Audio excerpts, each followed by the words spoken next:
ఉరుకుల పరుగుల పిల్ల కాలువ ఆ పక్కనే హుందాగా ప్రవహిస్తున్న నదిని అడిగిందిటండి, సోదరా అంత ప్రశాంతంగా ఎలా ప్రవహించగలుగుతున్నావు అని.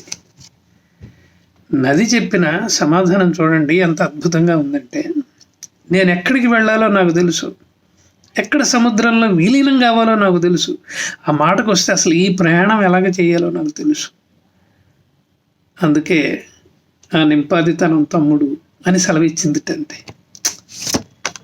అసలు కొన్ని కొన్ని వాక్యాలు మనల్ని కదిలిస్తాయండి, సీరియస్గా ఆలోచింపజేస్తాయి, మన జీవితానికి కూడాను అన్వయించుకునేటట్టుగా చేస్తాయి. నిజంగా ఈ నది యొక్క భావన అన్వయించుకుంటే ఇంతకంటే ఆధ్యాత్మికత ఏముంది చెప్పండి.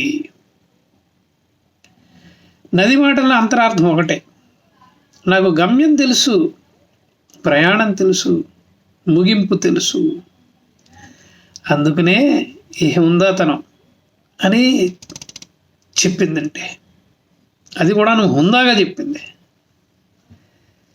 ఒక్కటండి, పనిని ఎన్నుకోవటంలో చేయటంలో అసంతృప్తి ఉంటే జీవితం అంతా అశాంతేనండి. చేస్తున్న పనిని ప్రేమించలేని పరిస్థితికి మించిన కష్టం లేదు. దౌర్భాగ్యం అనే మాట నేను వాడకూడదులేండి. అంటే ఇది చివరికి ఒక ఏజ్ వచ్చిన తర్వాత మనల్ని అనారోగ్యానికి గురి చేస్తుందండి. చివరికి ఏం సాధించినట్టు చెప్పండి. కాబట్టి ఒకటేనండి, ప్రయత్నం చేయడమే మన వంతు. ఫలితం అంటారా, వచ్చిందే మనకి దక్కినట్టు. నక్షత్రాలు కనపడలేదని ఏడిస్తే ఆ కన్నీళ్ళ వల్ల చంద్రుని కూడా చూడలేమండి మనం. చాలామంది జీవితాల్లో జరిగింది, జరుగుతున్నది ఇదే. ఎంతకంటే ఎక్కువ చెప్పాల్సిన అవసరం లేదండి. పనిని ప్రేమించాలి అంతే.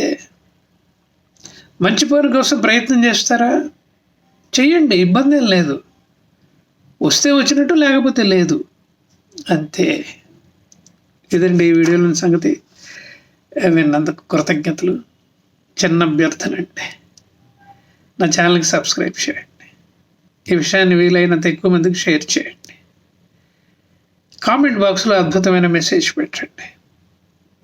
అలాగే అక్కడ బెల్ ఐకాన్ ఉంటుంది, దాన్ని నొక్కండి.